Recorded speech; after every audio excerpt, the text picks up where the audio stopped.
Webheads, comic book fans, are you ready for the latest, the greatest, and newest comic books getting ready to hit store shelves? Guys, I'm Mike Spider Slayer. Welcome back to Comic Book Corner 2.0. That's right, guys. This list is powered by my local comic shop, Comic Central, letting you know some of the newest comic books are getting ready to hit store shelves. So, guys, let's not waste any more time. Let's dive right into it. So this week, we're kicking it off with Marvel Comics. And we have the X-Men Gala. That's right, guys. The Gala is back. This year, though, it's only a one-shot. Thank God for that. Supposedly, we're going to get a new team that's coming on.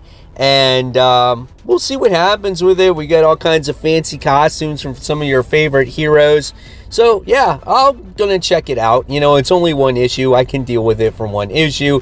And, of course, you know, when you get that type of book, and you don't want to spend money on the regular cover, get the variant cover because you got this beautiful art germ cover with Jean Grey on it. So, guys, if you love art germ variants, pick up that Jean Grey cover. That is a showstopper. Very gorgeous. And then we got your other variants here with Wolverine dancing with Jean. He wishes. And then you have, which looks like, I think, the new team on there, and yes, you get to see my girl Starfire because I'm pretty sure she's on the team now. I'm pretty sure of it. Not 100% sure, but I think that's what it is. Then we got Marvel Fortnite Zero War Issue 2. I just got Zero War Issue 1 this comic book week. I've not read it yet. If you guys have read it, let me know in the comments below what you thought of it. I didn't use the code. My son is over Fortnite now, so I just bought it for the potential story. So let me know in the comments below what you think. Here is an homage to Amazing Fantasy 15, that first appearance of Spider-Man, but, you know, in Fortnite style. And then we get this cover here with, you know, Bucky and Captain America. So, yeah, there's that one. And then we got this Zero War variant, which is, for me, not the favorite. So we'll see how issue 1 goes if I pick up the second issue. Next, we have Amazing Spider-Man issue 5. Nothing for nothing, guys. Amazing Spider-Man issue 3 was really good. You know, everyone was down on Amazing Spider-Man issue 1. 2 was a little bit better. 3 was a lot better. And 4, of course, is not out yet. And this is legacy numbering 899. So this is, I think, right before we obviously get that milestone issue, and I'm looking to see how this story arc wraps up with Spider-Man battling Tombstone. Very good story arc here. A nice start to Zeb Wells. Can't wait for it. Here's your variants cover for that. That's pretty cool as he's upside down web swinging. And then, if you want to collect the Gala cover, this is his fancy suit. You know, it's kind of weird. Some people like it, some people don't. If Spider-Man's looking to hide, I don't know if he can turn out that neon spider on himself. Looks like he's kind of wearing like Air Jordans or something. I don't know. But we'll see what's his involvement with the Gala also. Next, we get Jane Foster, Mighty Thor issue 2. This book just came out.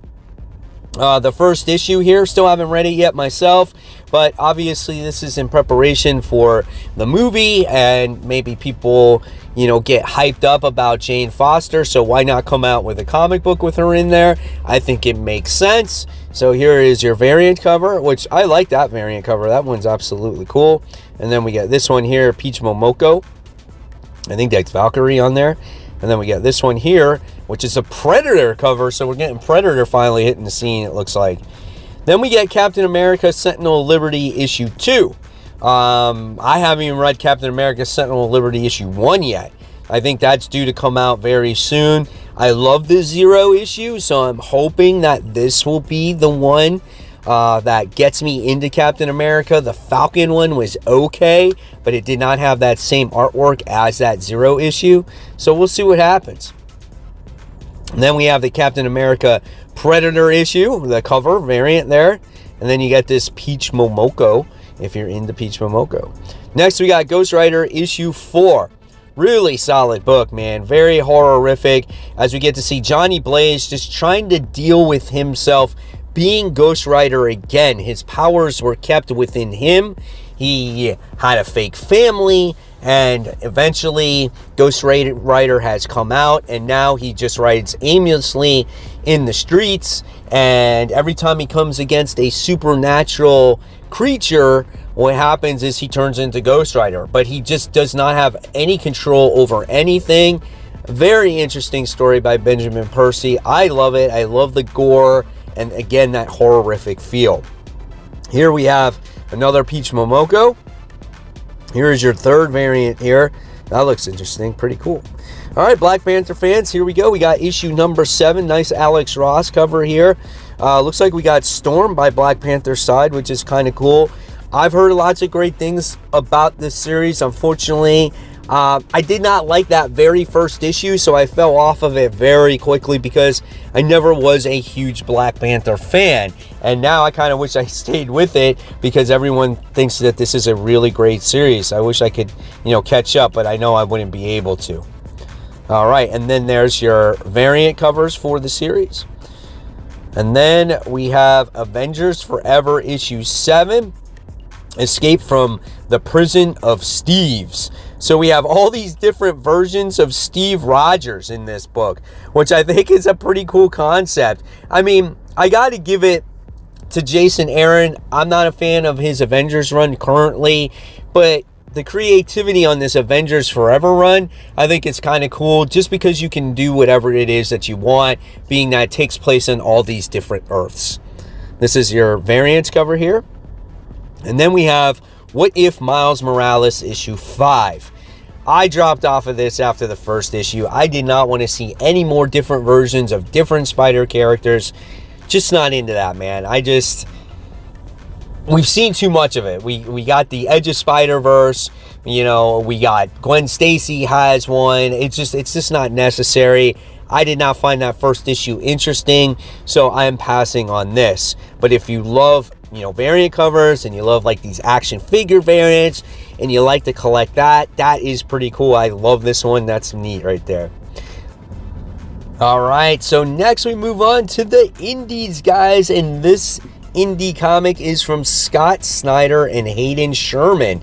So if you guys are fans of Scott Snyder, you might want to pick this one out. This has to do with a fire crew of women from an inmate firefighting on the front lines when their newest recruit, a white-collar convict with a deep network of shady dealers, discovers they were mere miles from her crooked former associate's mansion when she proposes a plan to abandon their duties and hunt for the riches.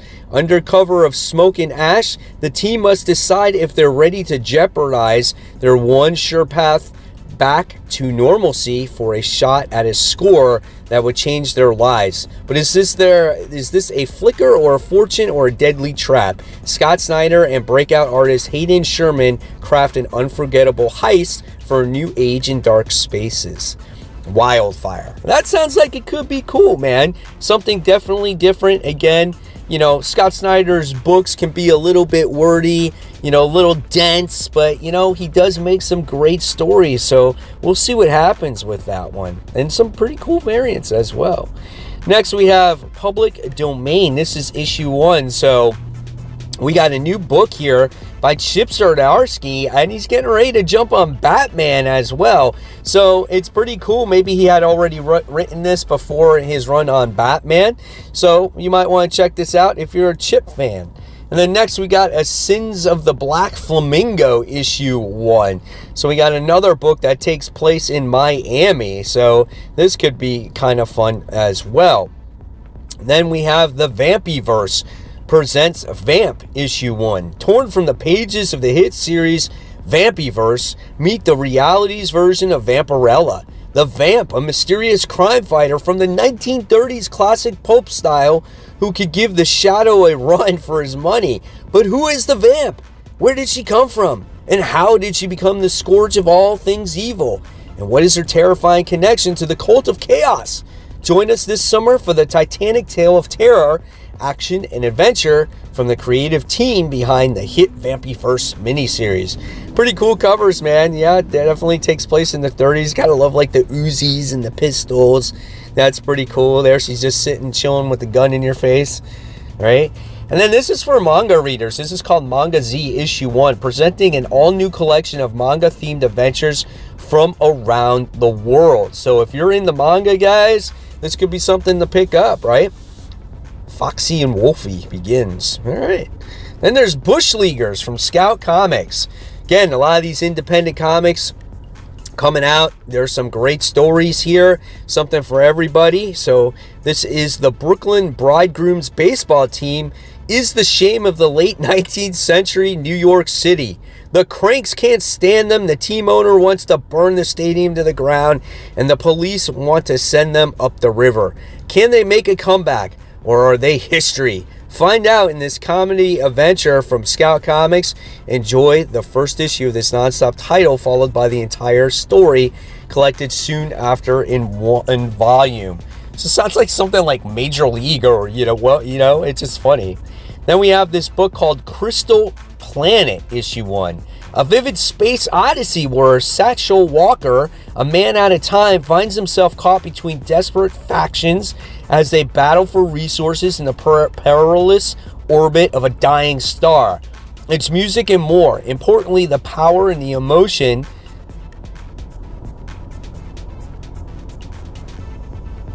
that music can conjure, which could bring an end to the conflict, restore harmony to the time stream, and reveal Walker's true place in the universe.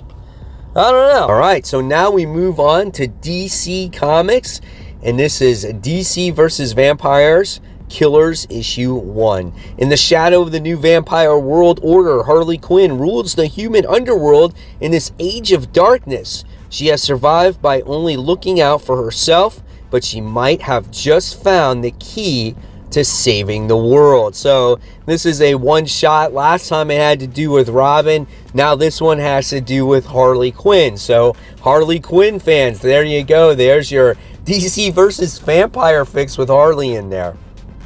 However, if you're a Todd McFarlane fan and you want an homage cover, here you go. You got to get the variant cover for this one. This one looks pretty badass, man. I'm going to definitely get probably the main cover and this variant as well. Now, speaking of Harley Quinn, we have Harley Quinn issue 16. Now, if you guys are Harley Quinn fans and you're into the book, I think it's going to be going weekly. And then what's going to happen is Harley Quinn is going to have a new status quo. What is going to be that status quo? I guess we'll find out very soon. Here's your Derek Chu variants here. And then there's your DC Pride variant. That's a nice cover. I like that one. All right, next we move on to Robin issue 15. I think this is the last issue of this. Damian Wayne is back from the Shadow War, licking his wounds the best way a Wayne knows how. Brooding, duh. But in light of shocking death in the Al Ghul family, Robin resolves to dig deeper into the world of the demon and return to Lazarus Island with Flatline at his side. Leaves him with yet another shocking revelation. So if you guys remember, when you read Robin and the Lazarus situation ended, Flatline had his heart. What were they doing with his heart? I don't know. Maybe we'll find out in this issue. Is this the finale? I forgot if it is. Let me know in the comments below, guys. And then here is your variants cover here. That is a nice DC Pride cover. I like that. That's pretty cool. All right, continuing on, we have Deathstroke issue 10, or Deathstroke Incorporated issue 10. Slade Wilson's blood-drenched past and exploits are well chronicled. But how did Slade become the infamous assassin and mercenary known as Deathstroke? What dark turns did his life take that sent him on the path of destruction that would tear his family apart? Find out as Deathstroke Year 1 begins. So, every other character in the DC universe has had a Year 1 story. Well, here we go. So, if you're into wanting to know the Year 1 story of Deathstroke, pick this one up, guys. Here's your variant cover. I like this one. It's got the dog chilling out on the porch. He's loading his old school, gun there. That is sweet right there. So there you have it, webheads. Now the ball's in your court. Call your local comic shop. Let them know you want these particular books. so you don't miss out. And guys, if you love my content, I'll leave you more content right here to click on. And of course, this is my latest video of my top 5 comic books. And of course, guys, as always, keep buying, keep collecting, but most importantly, always read your comics.